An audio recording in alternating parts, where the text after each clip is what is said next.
আর এবার যে ছবি আপনাদেরকে দেখাচ্ছে দেখুন, বাগান বাড়ি ভাঙলো প্রশাসন। কার জানেন? যুব তৃণমূল নেতার বাগান বাড়ি ভাঙলো প্রশাসন। বহরমপুরে বেআইনি নির্মাণের অভিযোগ। যুব তৃণমূল সভাপতি পাপাই ঘোষের বাড়ি ভাঙলো প্রশাসন। দেখুন সেই ছবি।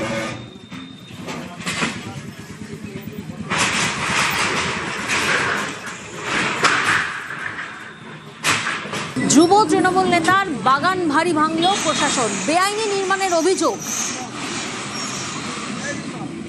যুব তৃণমূল সভাপতি পাপাই ঘোষের বাড়ি ভাঙছে প্রশাসন, সেই ছবি এই মুহূর্তে আপনাদের সামনে। প্রণব প্রতিনিধি আমাদের সঙ্গে রয়েছেন, সরাসরি প্রণবের থেকে একবার জানবো। প্রণব, যুব তৃণমূল সভাপতি এই পাপাই ঘোষ কতটা দাপুটে ছিল, এভাবে বেআইনি নির্মাণ করে নিল একেবারে রাতারাতি? দেখো, রাতারাতি নাই, এটা দীর্ঘদিন ধরেই এই বাগান বাড়ি করেছিল এবং পুরো জাল দলিল করে কিন্তু এই বাগান বাড়ি করেছিল। এবং বহরমপুর যে শহর রয়েছে, সেই শহরের টাউনের যে সভাপতি, তৃণমূলের যুব সভাপতি, সেই দায়িত্বে ছিলেন এই পাপাই ঘোষ। এবং এই বাগান বাড়িতে পালা বদলের আগের সরকারের কি প্রশাসনের নজরে আসেনি?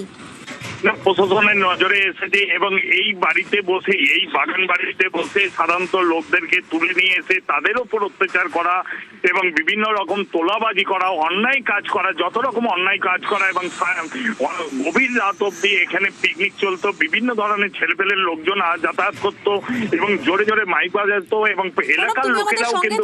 স্থানীয়রা ঠিক কি কি অভিযোগ করছেন একবার শোনা যাক। 3 বছর থেকে 3.5 বছর এরকম সহ্য করেছে অত্যাচার। যে কেন বলছেন না, প্রতিবাদ করছেন না কেন?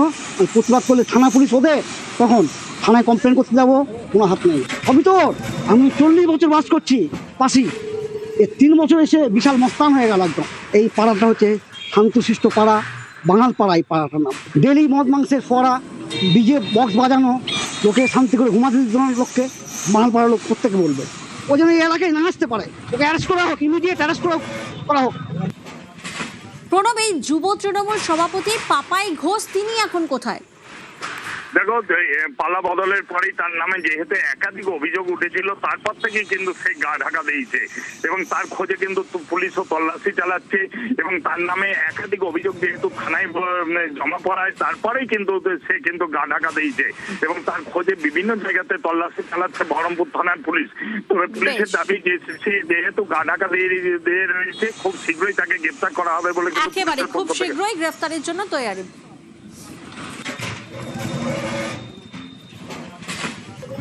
আমার ছেলে এখানে কিছুই করতো না। এখানে ছেলে পেলে ধরেন যদি রাজনীতি করে তারা তো একটু উঠা বসা করতো, এমনি উঠা বসা, কোনো বাজে হতো না। এখানে সবাই ভালোবাসতো। এখন বলছে, এখন মানুষ কি মানুষের মুখে তা হাত দেওয়া যাবে না বলেন? যখন মানুষ পাল্টিয়েছে তখন তার দিকেই বলছে। তখন পাপাই ঘোষই ভালো ছিল, পাপাই ঘোষের মতন ছেলে হয় না, এই তো কথা মানুষের। এখন ওরা ভালো, তাহলে এটা তো আর কি ধরে পাবো, আর কি বলবো বলেন? এই জায়গাটা আমার ছেলেই করেছে, পাঁচে ঘিরে করেছে। আর পার্টি অফিসে যাবে না, এমনি উঠা বসা করতো ছেলে।